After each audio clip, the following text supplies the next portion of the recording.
1929년 시카고에서 사람들이 집안에서 이유도 모른 채 잇따라 숨지는 일이 있었습니다. 사람들이 15명이나 죽고 나서야 냉장고가 문제란 사실이 밝혀졌죠. 그땐 냉장고가 지금과 조금 달랐거든요. 냉장고는 기본적으로 냉매에 의해 차갑게 유지됩니다. 그 당시 성능이 가장 좋았던 냉매의 이름은 메탈클로라이드라고 무색의 독성 가스이기도 하죠. 만약에 냉장고에서 색이라도 하면 쥐도 새도 모르게 사람을 죽일 수 있었던 겁니다. 가연성 가스를 쓰는 냉장고도 있었는데요. 가스 누출이 일어나면 요리할 때 불꽃이라도 튀는 순간 집이 불바다 되는 건 기정사실이죠. 그래서 한 회사가 안전한 냉장고를 개발하겠다고 하다가 거의 마법의 물질을 하나 만들어버립니다. 얼마 지나지 않아서 이 물질은 온갖 제품에 들어가고 인기가 너무 많아져서 미국의 모든 가정에 하나쯤은 가지고 있는 그런 물질이 되었죠. 하지만 사람들은 알지 못한 사실이 하나 있었습니다. 이 제품을 만드는 데 쓰인 화학물질이 자연으로 흘러들어가 지구에 사는 전 인류를 서서히 중독시키고 있었던 겁니다. You have high levels of a chemical you never heard of. It shocks me. Like, where could this have come from? Almost every living creature, from polar bears to birds to fish, massive worldwide contamination by completely man-made chemicals that are fingerprints back to just a couple of companies. 오늘 영상은 역사상 가장 큰 화학물질 은폐 사건에 대한 영상입니다.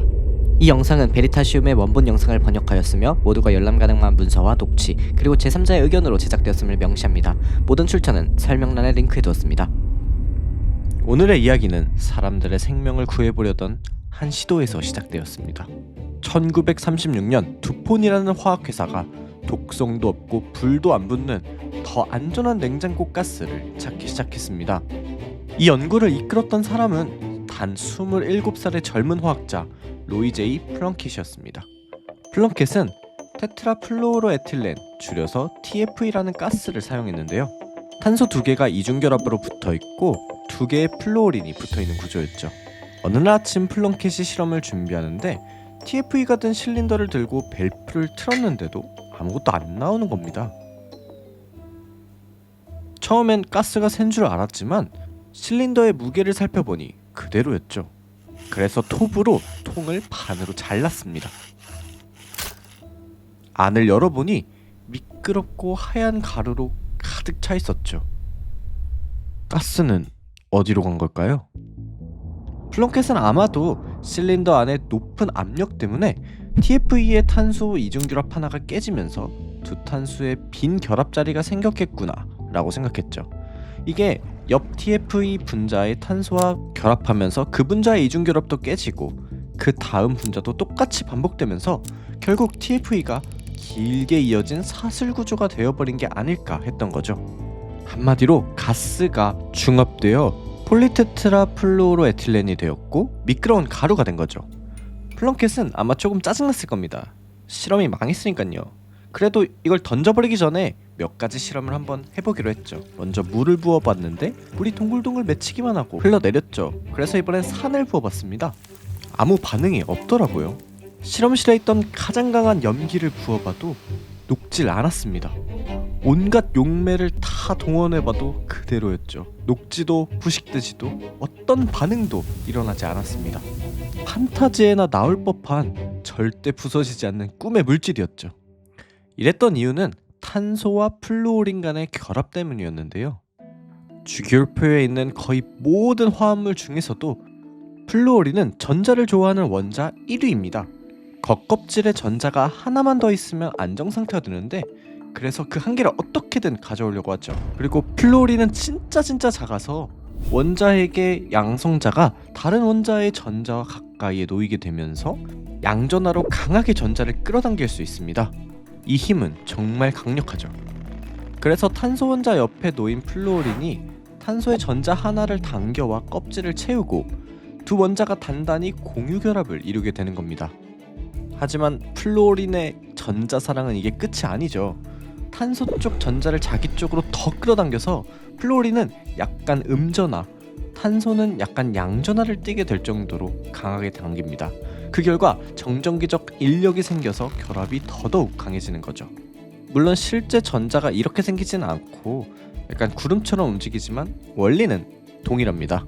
에너지 관점에서 보면 탄소의 단일 결합 중에 탄소와 플루오린이 가장 강합니다. 그러니까 다른 원자나 분자가 근처에 와도 거들떠보지도 않게 되는 거죠.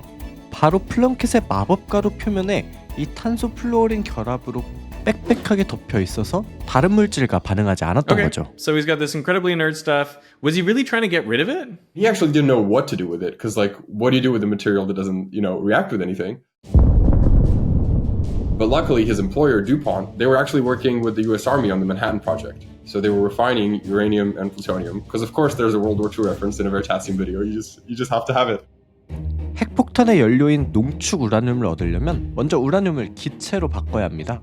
바로 육불화 우라늄이죠. 이게 다루기가 어려운 물질인데요. 부식성이 꽤 강해서 오크리지 공장에 깔린 가스킷이랑 실, 몇 킬로미터나 되는 배관을 계속 갈아 껴야 됐습니다. But then DuPont was like, listen, we have this seemingly indestructible chemical, right? It doesn't react with stuff, it doesn't corrode, so maybe we can try and use it against uranium hexafluoride. 분말을 고압으로 꽉 눌러서 케이크처럼 만든 다음 그 덩어리를 깎아서 가스킷이랑 실린더로 만들고 파이프 안에 끼워 넣었습니다. 그동안 매일같이 갈았던 그 파이프가 이걸 딱 넣자마자 마법같이 멀쩡해졌죠. And boom, it works like magic, like a charm. The uranium hexafluoride was no match for this magic material. 공장장 고든 피는 이렇게 말했습니다. 이거는 대체제가 없는 물질 그 자체다. The material worked so well that the army wanted to use it for everything. 똑같은 가스킷과 실을 연료 탱크랑 항공기 엔진에도 써서 기름과 물로부터 보호했죠. 폭약을 만드는 데 필요한 부식성 질산 때문에 골치를 앓던 무기 공장들도 이 마법 물질에 환장했습니다. 돈 냄새를 맡은 듀폰은 1944년 상표를 They 등록했죠. didn't trademark it under the name polytetrafluoroethylene, because admittedly, that name kind of sucks. So they took TE from tetra, FL from fluoro, and then they had a bunch of these other miracle materials, rayon, nylon. So they took ON from the end of those, and boom, Teflon. Nice. Okay. It's a good name. 군대의 요청에 따라서 듀폰은 뉴저지에 시험 공장을 지어 테플론 생산을 늘리고 전량을 정부에 넘기기 시작했습니다. 하지만 군대가 요구한 물량을 맞추기는 쉽지 않았죠. 논문에는 이렇게도 적혀져 있습니다. 폴리테트라플루오로에틸렌의 주요 장점인 용매 저항성과 높은 열적 안정성은 가공의 용이성 측면에서 오히려 장애물이 된다. 만들기가 You could 어렵다는 only 거죠. really mold Teflon into solids, so gaskets, seals, pipes, but you couldn't put it into water to make a spray because it doesn't dissolve in water. They actually didn't know anything that dissolved Teflon, but there was an even bigger problem at that point. TFE를 테플론으로 중합할 때 게시제를 넣습니다. 게시제는 이름처럼 라디칼 중합 반응을 시작하는 물질이죠. 이 게시제가 TFE와 결합을 할 때 에너지가 조금 방출됩니다. 다음 TFE가 결합하여 사슬을 만들 때도 또다시 조금, 그리고 계속 조금씩 에너지가 방출되죠. 그래서 조금만 잘못하면 반응열로 인해 엄청나게 뜨거워집니다. 이렇게 뜨거워지면 온도가 200도씨를 넘어갈 수 있고 TFE가 탄소랑 사불화 메탄으로 빠르게 분해되면서 에너지가 한꺼번에 방출될 수도 있죠. 실제로 이 때문에 1944년 알링턴 공장에서 큰 폭발이 있었고 2명의 사상자가 You need a 났습니다. way to dissipate the heat, take the heat away from the reaction without it staying in there and therefore expanding and creating that explosive force. Yeah, and one of the ways to do that was to have the reaction happening in water, because water can absorb a huge amount of energy before it ever heats up. 그런데 TFE를 물이 가득 찬 통에 넣어도 물에 잘 녹질 않습니다. 압력을 높여도 대부분 위에 그냥 떠있기만 하죠. 그 상태에서 게시제를 넣으면 일정 지점에만 반응이 일어나면서 여전히 폭발을 일으킬 수 있습니다. 온도를 조절하려면 TFE를 물 전체에 잘 흩어지게 만들어야 할 겁니다.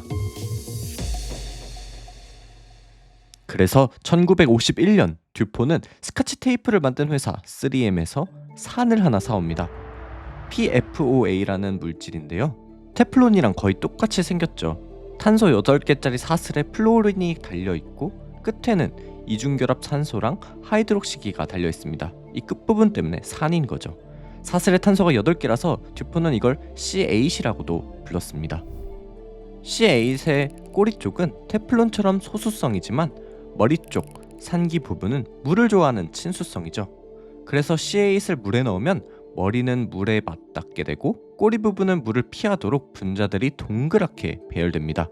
그렇게 물속에서 작은 거품들이 생기고 안쪽은 사실상 거의 마른 공간이 되죠. 여기에 TFE를 넣고 저어주면 소수성 기체가 C8 거품 한가운데로 들어가고 그 거품들이 물속에 고르게 퍼지게 되는 겁니다.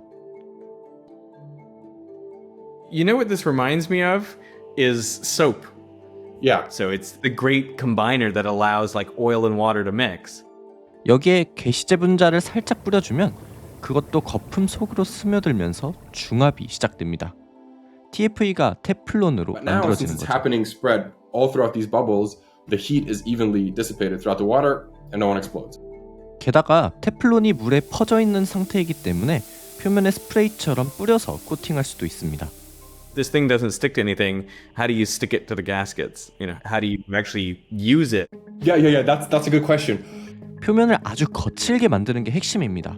샌드블라스크 같은 걸로 나노 수준의 흠을 잔뜩 내서 그 위에 뿌린 다음 가열하면 이제 물이 증발하게 되고 C8도 날아가고 테플론만 남아서 증발하지 않고 남게 되죠. 그렇게 되면 결국에는 표면에 물리적으로 딱 붙어 있게 되는 겁니다. To the surface. That's how they got it to stick.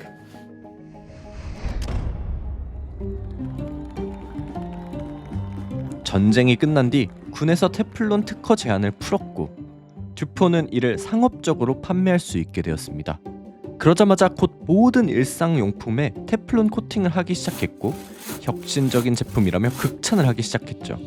1954년 프랑스 엔지니어 마르크 그레고와르가 낚시 장비에도 테플론을 발라 줄이 엉키지 않게 But then his 해버렸습니다. wife saw him doing that, and her reaction was that this is absolute nonsense. No one is ever going to use this.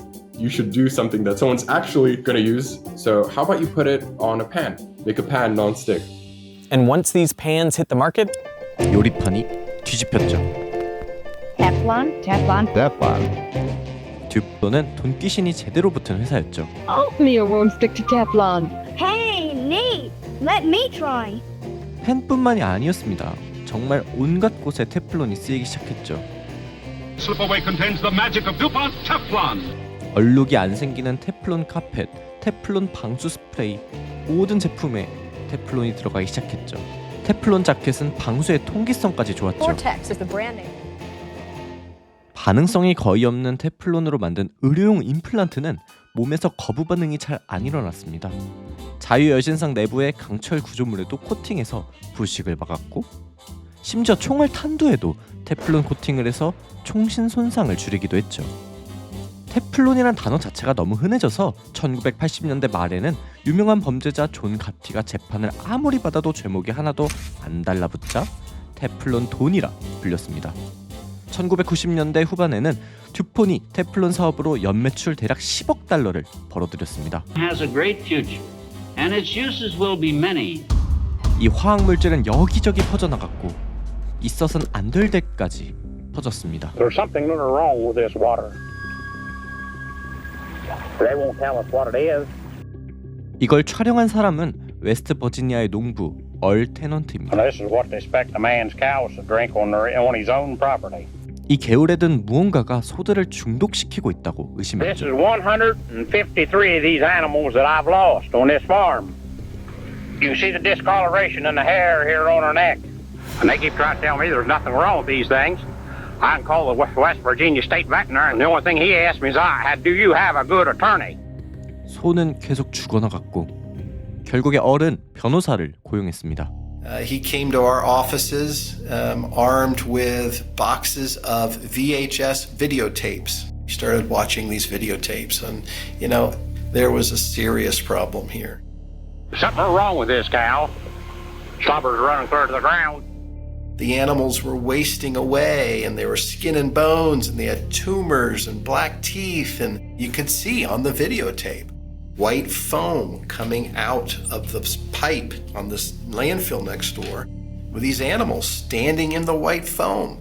The hair on their hooves was being eaten off by whatever was in the water. This is a lower pipe. Do you see what's coming out of it? It was a discharge pipe and it had the marking of E.I. DuPont and Moores and Company. 그 배출가는 웨스트 버지니아 파커스버그 외곽 불과 6마일 떨어진 듀폰의 거대한 공장 단지 워싱턴 웍스에 딸린 매립지에서 흘러나온 거였죠. 바로 최초의 상업용 테플론 공장이었습니다. 그 공장은 동네 사람 거의 2,000명에게 일자리를 안겨줬고 마을은 이미 듀폰의 영향력 아래에 있었죠. I have been a resident of Parkersburg for 48 years. I do not work for the DuPont Company, but I have seen how their people have done much for the cultural growth of this community. 테니스장, 캠핑장, 수영장, 소프트볼 경기장, 그리고 가족 바베큐나 소풍을 즐길 수 있는 공간이 20곳을 넘게 듀폰이 설치해줬죠.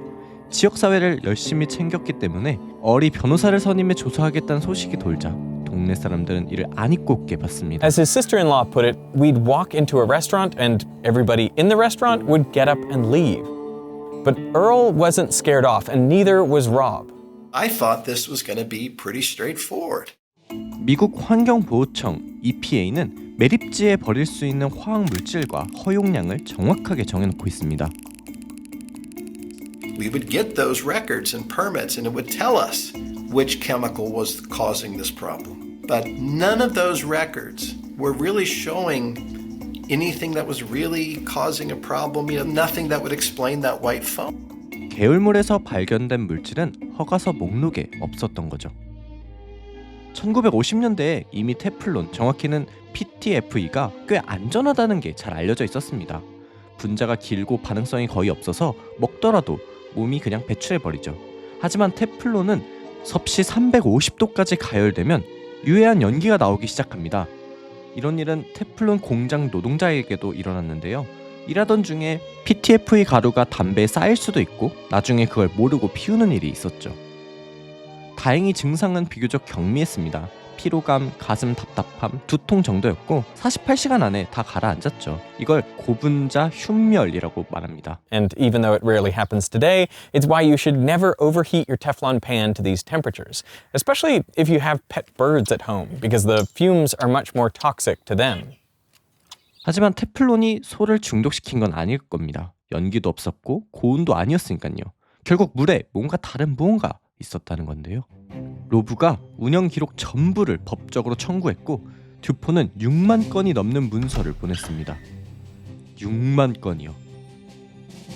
A lot of folks would try to say, okay, you want a lot of documents, we'll give you a lot of documents and hope that there'd be no way somebody could actually wade through all of these files and all of these materials. But I am the kind of person that I do dig in and I do want to go through those documents. So I actually did read all of them. 수많은 문서 속에서 유독 눈에 띄는 물질이 하나 있었는데요. 바로 C8이었습니다. I never saw the kinds of things I was seeing now in these documents from DuPont. 1961년 테플론 코팅팬이 미국 시장에 나온 그 해 듀폰 사내 과학자들이 쥐를 가지고 C8을 실험했습니다. 체중 1kg당 1.5mg만 먹여도 간이 비정상적으로 커졌고 570mg/kg이면 치명적이었습니다. 참고로 엄청 위험한 독극물인 시아나나트륨은 5에서 15mg/kg에서 치명적이죠. 한마디로 C8이 급성 치사량은 더 낮긴 했습니다. 하지만 문제가 될 만한 두 가지 요소가 있었죠. 먼저 테플론처럼 탄소 플루오린 결합이라 엄청 안정적이라서 C8은 자연에서 수십 년간 거의 분해되지 않습니다. 둘째로 C8은 사람과 동물이 필요로 하는 지방산을 닮았는데요. 수소 대신에 플루오린이 붙어있을 뿐이죠. 그래서 C8이 혈류로 들어가 지방산을 실어 나르는 단백질을 타고 몸 어디로든 퍼질 수 있다는 게 문제였죠. 또 그 탄소 플루오린 결합 때문에 사람도 동물도 C8을 분해하지 못합니다. 천천히 축적되고 지방산처럼 행동해서 간 같은 조절 시스템을 교란할 수 있는 거죠. Toxic, persistent, bioaccumulative. So the concern was it's like a ticking time bomb. It's got more opportunity to cause harm. 그래서 연구를 진행하는 그 문서에도 이런 물질은 극도로 주의에 다루고 피부 접촉을 철저히 피하라고 안전수칙을 적어두었죠. 1962년에 듀폰이 다시 실험을 해보니 고용량 C8은 위, 장, 뇌, 폐, 췌장에 큰 손상을 일으키면서 쥐를 죽인다는 게 밝혀졌습니다. 그리고 1965년에는 개에서도 동일한 독성을 관측했고 증거는 계속해서 나왔죠.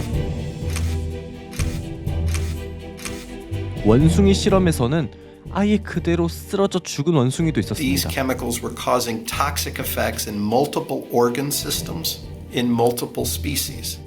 All these studies weren't being shared with the scientific community. And likely, no one outside of DuPont would have noticed something was wrong if it was not for tooth decay, the most widespread of all diseases. 1950년대엔 충치가 전국적인 문제였었고 그래서 미국은 공공수돗물에 불화나트륨 같은 무기화합물을 넣기 시작했죠. 이건 충치 예방에 큰 도움이 되었는데요. 불소와 16년 후에는 아이들의 충치가 65% 줄어들 거라고 예측했었죠. 1975년 연구진은 혹시 불소가 사람 혈액에서도 검출되는지를 미국 전역에서 체열을 통해 확인을 했는데 결과는 예상대로였습니다. 수돗물에 불소가 많을수록 혈액 속 불소도 많았죠. 근데 이때 혈액에서 유기플루오린, 즉 탄소플루오린 결합물질도 나왔는데요. 그건 수돗물이랑 별 상관이 없어 보였죠. Well, these researchers were wondering, where's this coming from? Because this is not a naturally occurring substance. And they did research and they found that 3M was making these organic fluorides, the things like PFOA. All right, so they approached 3M in 1975, asking them, hey, we found this stuff in the general U.S. population's blood. Could it be yours? And 3M pled ignorance. 그런데 딱 3달 뒤에 3M이 그 연구의 유기플루오린 스펙트럼을 본인들의 화학물질과 대조해보니까 일치했습니다. 자기네 물질이 미국 전역 사람들 혈액에 들어가 있었던 거죠. 그런데도 연구진들에게는 알리지 않았습니다. 3M과 듀폰은 자사 근로자들의 혈액을 검사했는데요. 일반적인 사람들보다 1000배나 높은 수준의 C8이 검출되었습니다. 그리고 듀폰이 의료 기록을 확인해보니 그 사람들에게서 간 질환 징후가 다수 있었습니다. 이 당시에 듀폰은 매년 거의 10톤의 C8을 오하이오 강에 버렸고 어뢰 농장 옆 매립지에 수천 톤의 C8 슬러지를 쌓아서 침출되게 냅뒀죠. 그러면서도 이런 광고를 내보내고 있었습니다. And the water that eventually flows to the river is collected at 5 points and analyzed to make sure we don't pollute the Ohio. And by the early 80s, the first cancer study is done in rats, and it confirms PFOA causes, not just might be linked with, but causes testicular tumors. All right? That sends alarm bells off within the company because the concern is, of course, we're putting this in the air, we're putting it in the water, it's in Teflon. 듀폰이 워싱턴 웍스 주변을 조사해봤을 때 C8은 강뿐만이 아니라 수돗물에도 들어가 있었습니다. So, in 1984, DuPont officials met to assess whether C8 should be swapped for a safer chemical. But their conclusion was that currently none of the options developed are, from a fine powder business standpoint, economically attractive. So C8 stuck around, and DuPont just came up with a safe dose for drinking water. 듀폰의 과학자들은 사람에게 안전한 정도를 10억 분의 1을 의미하는 ppb를 가지고 0.6 ppb라고 계산을 했고 반올림을 해서 1로 사용했습니다. The importance of that is, at that time, that was about the lowest level you could detect in water. Essentially, if we can detect it, it's too high. So to put that into perspective, here is one 2,500 liter tank of water, if filled to the brim. Now imagine you take one drop of PFOA, 0.05 milliliters, and you place it not in one of these tanks or 2 or 3, 20 of these tanks. That's 1 part per billion, and that's the number DuPont thought would be unsafe for humans to drink. 이렇게 자기들끼리 안전 기준을 하나 만들어 놓고 듀폰은 매립지 주변의 개울물을 한번 검사했죠. 그 결과 1600 ppb였습니다. They didn't tell anybody. So at that point, I thought I had figured out what had finally happened to the cows. 롭은 모든 자료를 900쪽짜리 문서로 만들어서 미국 환경보호청, 법무부, 심지어 법무장관에게까지 전달했죠. And just a few months later, DuPont settled with Earl Tennant and his family for an undisclosed sum, although they didn't admit to any wrongdoing. But this stuff wasn't just in the water the cows were drinking. This was in the surrounding community's public wells, right? People around Mr. Tennant, the tens of thousands of people in that community had likely been drinking this for decades and didn't know. So Rob sued DuPont again, now on behalf of the 70,000 people around Parkersburg who were unwittingly exposed to C8. And it wasn't just Parkersburg or West Virginia. 2000년에 연구자들이 미국 전역의 수천 명 혈액을 분석한 결과 시료 100%에서 C8이 검출되었고 검출된 평균 농도는 5ppb였죠. 한마디로 미국 모든 사람들이 이미 오염됐단 건데 이 C8이 실제로 얼마나 해로웠던 걸까요? This is exactly what Rob had to find out to have a fighting chance against DuPont. So in 2005, he spearheaded a medical study of everyone around Washington Works. Scientists need to know if the chemical C8 causes any health problems. By completing a health questionnaire and having your blood tested, you can help. 혈액 시료와 의무 기록 분석에만 꼬박 7년이 걸렸고 검사 결과 나왔을 때에는 이미 많은 지역 주민분들이 세상을 떠났었습니다. Including Earl and his wife Sandra. 오랜 시간이 지나 2013년 과학기관에서 결과가 나왔습니다. C8과 여러 가지 질환 사이에 연관성이 있었고 갑상선 질환, 고환암, 신장암 등이 포함되어 있었죠. 그리고 이 결과는 평균 C8 혈중 농도가 28ppb였던 인근 지역 주민들의 통계를 근거로 만든 거였습니다. 남성의 평균적인 평생 신장암 발생 확률은 43명 중에 1명이고 여자는 73명 중에 1명입니다. 하지만 혈청 내 C8이 30ppb가 넘으면 거의 2배로 늘어날 수 있죠. 남자는 22명 중 1명, 여자는 37명 중에 1명이요. 이 연구는 대부분 생존자만 포함했고 C8 노출로 이미 돌아가신 분들은 빠져 있었기 때문에 결과 해석에 신중을 가해야 한다는 문장도 적혀 있습니다. 실제 C8의 위험도는 이보다 더 높을 수도 있다는 거죠. Luckily, once these studies were published in 2013, DuPont was pressured by the regulators to phase out C8. 2017년에는 C8 노출 피해자들에게 6억 달러를 넘게 배상해야 했는데 한 해 매출이 거의 800억 달러인 회사치고는 아주 작은 금액이었죠. 그리고 듀폰은 잘못을 인정하지 않았습니다. And all throughout, DuPont denied any wrongdoing.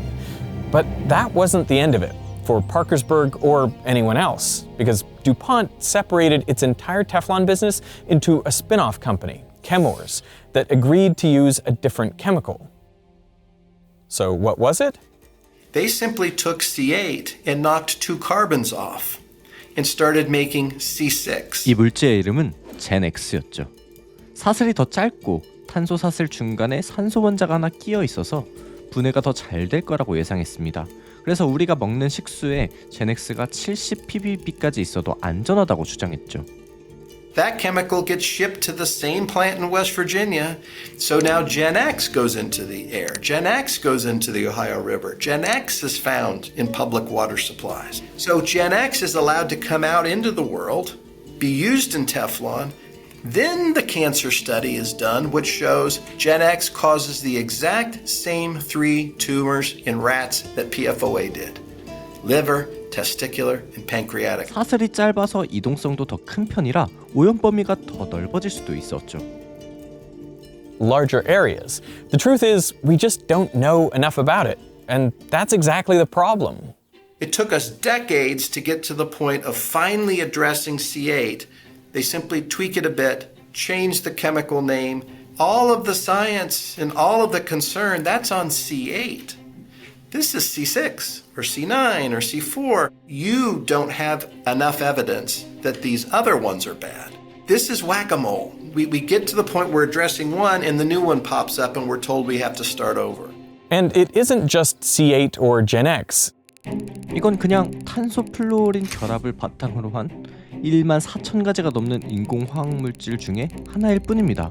기업들은 이것들 중에서 뭐든 만들 수 있죠. C7, C9, 가지친 고분자 이 모든 것들을 합쳐서 PFAS라고 부릅니다.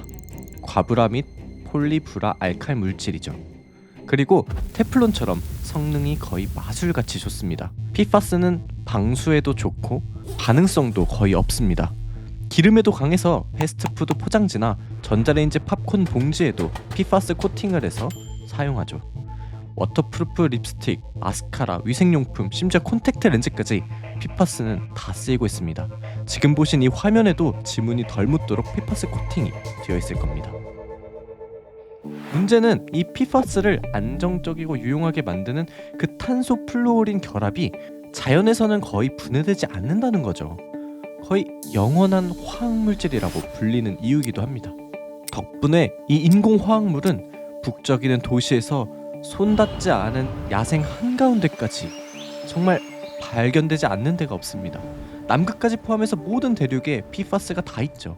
Almost every living creature, from polar bears to birds to fish, I mean, this stuff is being found everywhere. So, massive worldwide contamination, but by completely man-made chemicals that are fingerprints back to just a couple of companies. Okay, now I want to find out how much of these chemicals is actually in my blood.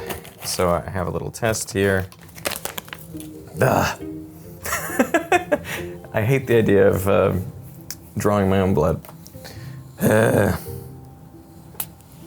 Okay, that was pretty easy actually. I was really worried that there was not going to be enough blood coming out.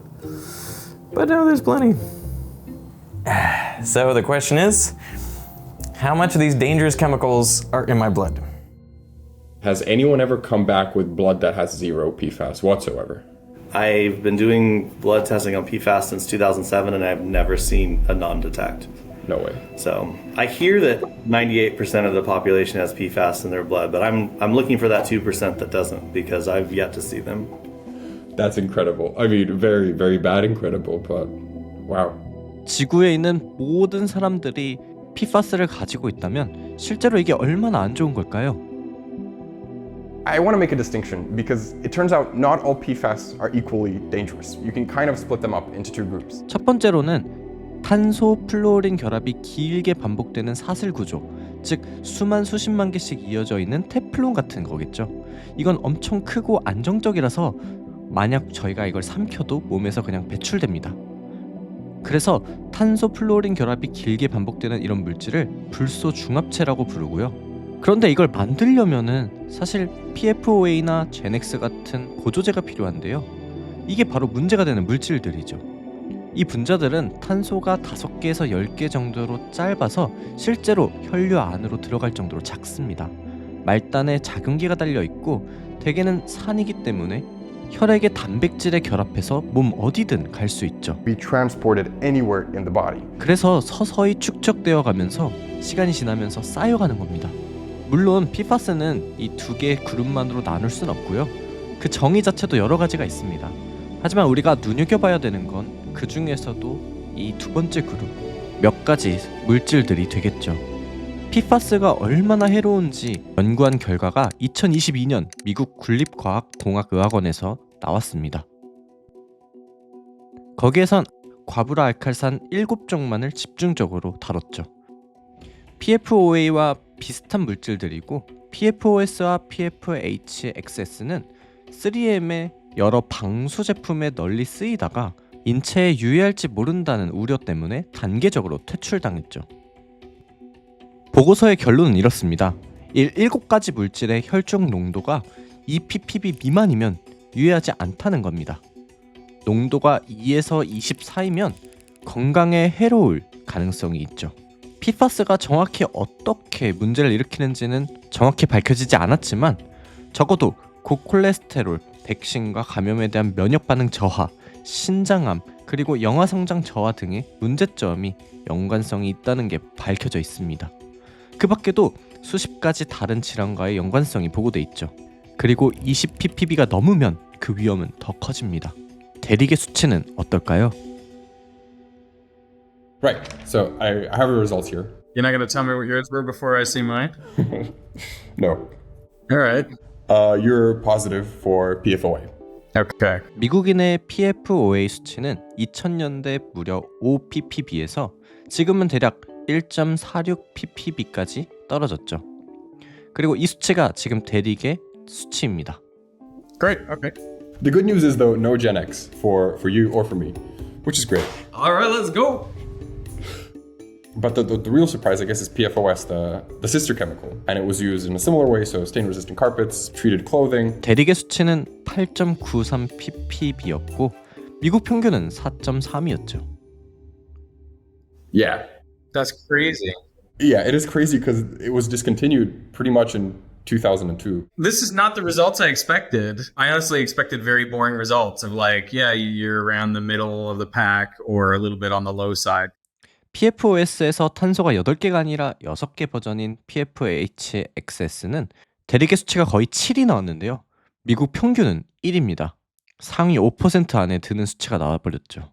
It just it shocks me because like I was fully walking into this meeting expecting to be, roughly average. Yeah, to me it's scary. You live a normal life thinking that you're taking care of everything and then you have high levels of a chemical you never heard of. 대륙의 PFAS를 다 합친 농도는 17.92 ppb였고 미국 중앙값의 2배였죠. 이 정도 수치면은 미국 정부에서 PFAS 관련 질환 추가 검사를 권고하는 수준입니다. I had no idea I would come back with such elevated levels. I'd love to get the level sort of down a bit to a level where I feel like it's more in line with the general population. Yeah. But like where could this have come from? 이 물질들에 노출되는 경로는 크게 3가지로 나눌 수 있을 겁니다. 첫 번째로 미디어에서 흔하게 접하시는 PFAS가 들어간 제품들이죠. Shampoo, dental floss, paints, varnishes, potentially dangerous chemicals, toxic chemicals. People are throwing out their non-stick cookware. My wife threw out all our non-stick pans over a year ago, and since then we've been using stainless steel. She is very good at making it not stick. Me, not so much. But are pans really the problem? 사실 코팅팬은 대부분 테플론으로 만들어져 있습니다. 탄소 플루오린 결합이 길게 이어진 반응성이 거의 없는 물질인데요. 이건 먹어도 그대로 배출되기 쉽죠. If you have a pan like that at home, you probably don't need to throw it out. PFAS가 들어간 대부분의 제품들이 마찬가지입니다. 방수 옷, 얼룩 방지 가구, 땀에 강한 시계 밴드 이런 게 다 PFAS가 들어가 있을 텐데요. 피부에 닿아서 노출될 위험은 매우 낮은 편입니다.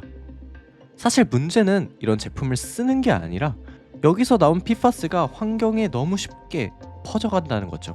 게다가 이걸 만드는 공장들이 화학물질을 잘 관리하지 못했던 전적도 너무 많고요. People don't understand that the stories that you see, for example, what was happening in the community in West Virginia, this is the same chemical and the same things that we're seeing play out now in Australia and in Japan, in Italy, in Germany, in the UK. I mean, there are a lot of folks that are still not grasping the fact that these are the same chemicals. 두 번째는 바로 음식입니다. 배달 용기, 전자레인지 팝콘 봉지, 햄버거 포장지, 피자 박스도 PFAS 처리된 포장지죠. If it's on a burger wrapper, is it a tiny amount? Is it ridiculously tiny amount? We actually did tests at the lab with stuff that usually contains PFAS. So, microwave popcorn, fast food wrappers, paper cups that are waterproof. So I have tap water here from a house in London. Could we boil some water, because usually you interact with these products when they're hot, and then see if any of the PFAS leaches off and you potentially eat them or drink them? This is citizen science, right? So it's like there might be some error, but with a solid control and then with the same tap water going to all of them, we can at least get something. Yeah, and even if we get nothing, we'll know that people are probably safe using these products. Right. Twist it around. Yeah, really get that PFAS in that Juices water. going. Right, get the PFAS Well, it's juices supposed to going. be safe for human consumption. Yeah. It's the wild thing. 끓는 물에 담갔다 빼고 그 물에 이 코팅에 쓰인 PFAS가 얼마나 들어있는지 분석해봤습니다. To coat these items would actually make it into the water. So here's what I got. And these are parts per trillion now. So for PFOA, good news, basically no detection anywhere, except for the microwave popcorn. I will say these are very low levels, but hold your horses, because the microwave popcorn gets worse. The thing about microwave popcorn, it's sitting in there wrapped up with the popcorn for months or years before you ever stick it in your microwave. That gives those chemicals plenty of time to leach into the oils, and it's going to go all over the popcorn and you're going to eat it. 실제로 다른 물질인 PFPA도 팝콘 봉지에서 10ppt가 검출되었습니다. 높은 편이죠. 다른 PFAS 물질들에서도 비슷한 경향을 찾아볼 수 있습니다. But then microwave popcorn actually drops for PFOS. Why could that be? We don't actually know. I was gonna say maybe the PFAS like went on that wrapper and found its friends and just hung out there. Yeah, could be. I know we've only done like one test here, no repeat measurements, so we can't conclude much from this. But there's something to be said for when you're using these products, they're gonna leach into your water, leach into your food. 수많은 연구 결과도 비슷한 이야기를 하고 있습니다. 2019년 연구에 따르면 패스트푸드와 전자레인지 팝콘을 먹으면 체내에 축적된 PFAS 양이 늘고 직접 조리하면 아니었죠. 그래도 굉장히 간단하게 포장 그대로 데우지 마시고 접시에 옮겨 담아 데우시기만 해도 PFAS가 음식에 들어가는 걸 줄일 수 있습니다. 여기에 쓰인 PPT, 즉 조분의 1 수준으로는 아까 말했던 ppb 10억 분의 1이랑은 너무 차이가 많이 난다고 생각하실 수도 있는데요. 근데 아까 말한 이 ppb를 만들기 위해서 그만큼 마셔야 되는 게 아닙니다. 왜냐면 PFAS는 계속해서 몸에 축적되거든요. 빠져나가질 않잖아요. 그래서 4ppt 정도만 마신다고 해도 충분히 이 ppb의 혈중 농도를 가지게 될 수도 있는 거죠. 이런 이유로 사실 음식이 아니라 물이 가장 큰 노출 원인입니다. PFAS 공장 근처에 사는 사람들은 그 지역 물이 심하게 오염되어 있기 때문에 더 그런 경향이 강하죠. 군 기지나 공항 주변도 마찬가지고요. PFOA랑 PFOS 같은 걸 물에 넣으면 표면 장력이 낮아져서 물이 더 미끄럽게 쫙 퍼지고 거품도 잘 생깁니다. 그래서 소방용으로 자주 쓰이는 성분이죠. 퍼지는 속도도 엄청나게 빠르고 거품이 산소 공급을 확실하게 차단해서 불을 끕니다. 그런데 군기지랑 공항에서는 이런 약재를 가지고 소방훈련을 자주 하기 때문에 주변 토양과 지하수로 스며들게 되는 거죠. 그렇다고 여러분은 안전할까요? Currently, we have reached planetary saturation levels for PFAS, which means that when you look up at that cloud and it rains unsafe levels of at least 4 PFAS species. 그냥 지구에서 물이 순환될 때 이미 PFAS가 오염이 다 되었다는 얘기입니다. 티베트 고원 한가운데에서 비가 와도 그 빗물 속에 PFAS가 들어있다는 거죠. 전 세계 곳곳에 PFAS 오염 정도를 보여주는 지도도 있습니다. 찾아봤는데 한국은 아직 없더군요. What about Los Angeles? Encino. That's where I spent like 7 of the last 10 years. Crescenta Valley. Those are all high. Yeah. Santa Clarita, some PFH excess level is crazy. So maybe you're getting your water from Santa Clarita. Wow. There's a calculator. It could give you what an estimate in your blood serum is. What we can try to do now is put that up in the calculator, see if you get something close to what you have if you want. Sure. PFH excess. So typical value for an adult is 1 part per billion, and then the Santa Clarita water is around 37 parts per trillion. If you look after like 10 years? So after roughly 10 years of exposure, you would have 6.85 parts per billion in your blood. And then I can tell you that you are at 684. That would explain things. 대리기 어느 물을 마셨는지는 모르겠지만 뭐 비슷한 곳에서 나온 물을 마셨다면 아마 이 결과가 이렇게 나온 이유가 음용수 때문일 겁니다. 한국은 어떤지 궁금하시다면 하단 링크와 영상 마지막 이야기를 들어주세요. 참고로 한국은 아직 법적으로 규제하고 있지는 않습니다. It was actually only a year ago, in April 2024, that the US EPA finally set legal limits for PFAS in drinking water. PFOA의 안전 기준은 듀폰이 처음에 말했던 1ppb에서 4ppt로 정해졌죠. So we're no longer talking about 1 drop of PFOA in 20 of these tanks. We're talking about 1 drop in 5,000. That's 5 Olympic-sized swimming pools. And if there's even a drop of PFOA in there, the EPA is concerned. 비슷한 물질인 PFOS도 기준이 4ppt로 동일합니다. GenX는 처음에 기업이 말했던 어마무시한 수치에서 10ppt로 줄어들고요. 다른 물질도 마찬가지입니다. 참고로 납의 EPA 기준은 10,000ppt고요. 시원한 물은 200,000 ppt입니다. It gives you a pretty clear indication of how concerned the scientific community is. And just when we got EPA limits, we got a new administration in the US which might be reversing some of the PFAS bans. So you can't always depend on the regulators, and you seemingly can't depend on the companies that make this stuff to dispose of it safely. So what can you do? PFAS 제거 성능을 인증받은 필터를 사용하시는 것도 한 가지 방법일 텐데요. 역삼투, 입상활선탄, 그리고 이온 교환 필터 이런 것들은 음용수에서 PFAS를 제거해 줄 수 있습니다. 이걸 개인뿐만이 아니라 기업들에서도 당연히 해줘야겠죠. 공장에서 폐수를 배출할 때 PFAS를 포집해야 할 겁니다. 실제로 이런 제품을 만드는 회사들도 있고요. PFAS 필터를 개발 중이라고 합니다. So very lab-looking lab. Exactly, yeah. So could you walk me through like what all these pipes do and what do you have in here? So this water is representative of where you've had a big firefighting foam incident. So you want to filter this water, but basically the concept is take it from the top through the vessel. As it passes through this material, it basically sticks on to some of the PFAS chemicals in water, and then you run into another part of treatment, and a third one. To me, it seems like if PFAS are so like bioaccumulative and actually persistent and stable, they don't really react with things. So how do you force them to react with stuff in here? Basically taking advantage of this long organic tail as well as the polar head. And so you can have some electrostatic interactions with the polar head, and then you can have some hydrophilic and hydrophobic interactions with the tail. And by combining these three binding mechanisms, you increase massively your likelihood of binding PFAS, even if it's still difficult. Right. Do the levels drop 100% already here, or do you see a gradual decrease in PFAS? That's the cool question. Okay. So in the beginning, it drops 100% after this one. Oh, so problem solved, or? Problem solved for the time being. Okay. What we see right now is it will last about 40,000 volumes of this vessel. So a 10-liter vessel would basically provide all of the PFAS treatment for a household. In a year? For a year. You want this to be in factories first, so it never gets into the water. Yeah. We're talking to the fluorochemicals manufacturers, and they're really trying to move forward rather than just wait for regulations. PFAS가 얼마나 위험한지에 대한 생각은 사람마다 다 다를 겁니다.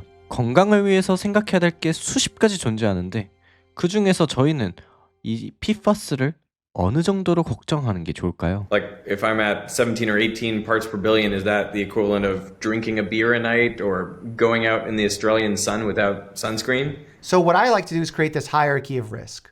And in terms of hierarchy of risk reduction, number one on that is stopping smoking, exercising, consuming a healthy whole food diet, and making sure you're getting 7 to 9 hours of sleep. Then you have medium levels of intervention, seeing your primary care doctor, controlling your cholesterol numbers. And then on the lower tier that you have, PFAS probably falls into that lower tier. 다만 PFAS 노출에 대한 치료 방법이 아직 나온 게 없어서 노출을 줄이는 게 사실상 유일한 선택지죠.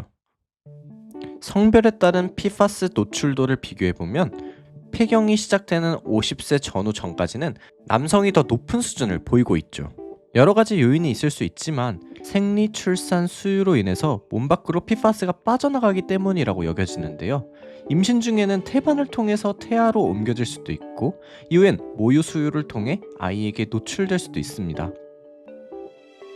It's something that pregnant people should be extremely careful about. Young children are incredibly susceptible. They're drinking more water, they are growing, they're near surfaces like treated carpets. PFAS 때문에 생활 습관을 막 바꿔야 되고 그런 건 아닐 겁니다. But if you're in a high-risk group because of pregnancy or because you live or work in a PFAS-contaminated area, you might want to consider it. 소방관 분들은 PFAS 노출 수치가 높을 텐데요. 장비나 약재에 PFAS가 많이 들어가 있죠. 그런데 소방관 분들 중에 헌혈을 좀 많이 하신 분들은 1년 안에 PFAS 수치가 최대 30%까지 낮아졌다는 결과가 2022년 연구에서 나왔죠. And it's kind of ironic that, our health system's coming back to bloodletting. What do you think about the idea of donating blood as a way to reduce PFAS in the body? I've never heard of that as a strategy. That's kind of interesting.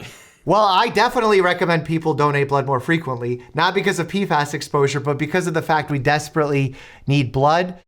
What's important to note is that, especially in this current administration, we need to be very careful about shifting budgets away from research agencies, because without that research, the guidance that I'm giving is going to be significantly more flawed. The reason I'm able to talk about what we know and what we don't know comes from that research. So if we're going to be cutting the budgets to these major agencies and letting scientists go, we're only going to get worse and worse information. We are still a good few years away from proper medical treatment and better PFAS regulations because this is extremely tricky. There are places where we should ban PFAS completely, like hygiene products, cosmetics, and food packaging. And some countries are already doing that. But we also can't ban PFAS altogether, at least not yet, because we still rely on these chemicals for things like medical implants, and it's currently impossible to make semiconductors for our electronics without them. All the tubing for the vaccine manufacturing is PFAS based. They take us to space as well, our space suits.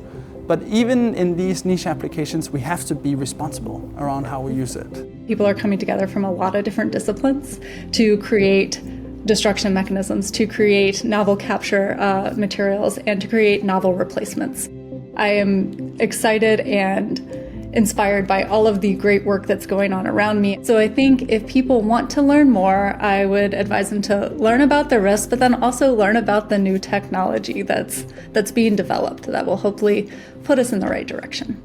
So to me, one of the most important things we can do is have discussions like what we're doing right here. If the story is and the information's out there, people can make informed choices about whether they want to continue purchasing things that have these materials in them.